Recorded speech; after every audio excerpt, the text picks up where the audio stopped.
Hello, fellow travelers of the intellectual cosmos. Welcome to Paperledge, the podcast that turns groundbreaking research into an adventure. Today, we're diving into a paper that tackles a question as old as humanity itself. How do we make machines that make moral decisions?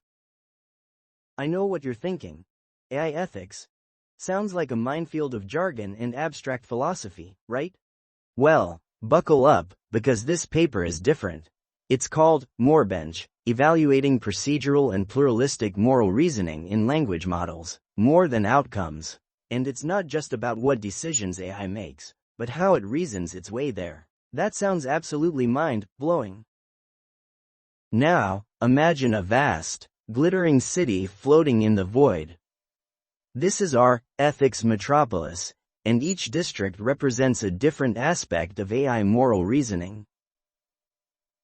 The questions about AI moral reasoning are absolutely captivating. I've constructed to help us understand this. Picture a cosmic treehouse of knowledge. First stop, the Moral Compass Plaza. This is where the paper introduces its core argument. We need to look at the reasoning process of AI. Not just the final decision. Why? Think of it like this. A judge can make the right call, but if their reasoning is flawed, the whole system is at risk.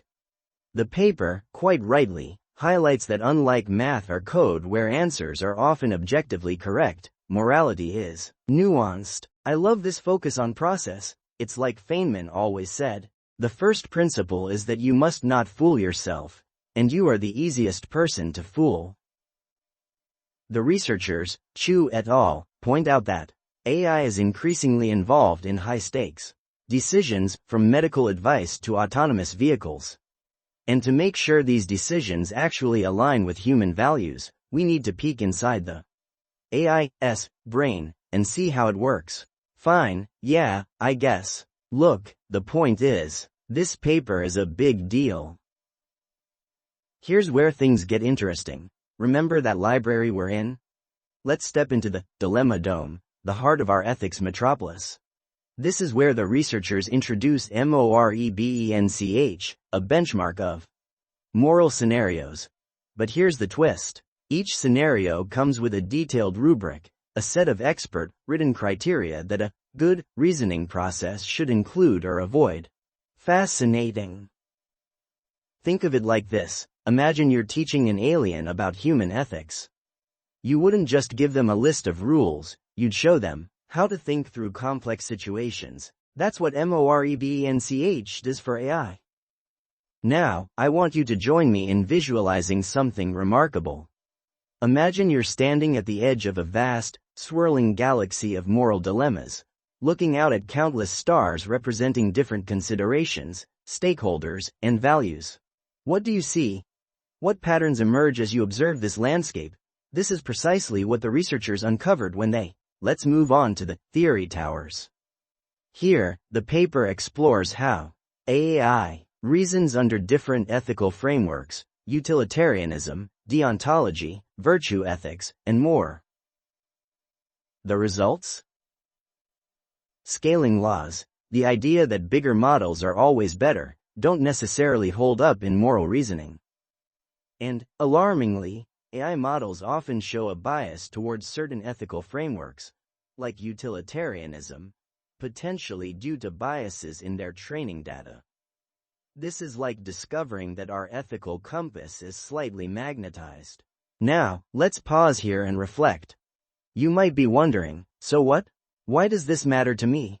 Well, imagine a future where AI is helping you make life-altering decisions about your health, your career, your relationships. Wouldn't you want that AI to be reasoning ethically and without hidden biases? As we're uncovering this together, the ethical frameworks help to explain the AI biases, so this is extremely important. So, what's the takeaway? MoReBench is a powerful new tool for understanding and improving AI moral reasoning. It shows that we can't just focus on the what of AI decisions, we need to dig into the how. And it reveals some surprising biases and limitations in current AI systems. It's like taking apart a watch to see how it ticks, except instead of gears and springs, we're looking at algorithms and ethical frameworks. And this is just the beginning. As AI becomes more powerful, understanding its moral reasoning will be crucial for building a future that's both intelligent and ethical. So, next time you hear someone talking about AI, ethics, remember MoReBench. Remember the ethics metropolis. Remember that building ethical AI is not just about writing code. It's about exploring the vast, complex, and sometimes terrifying landscape of human morality. And that, my friends, is a journey worth taking. Until next time, keep exploring.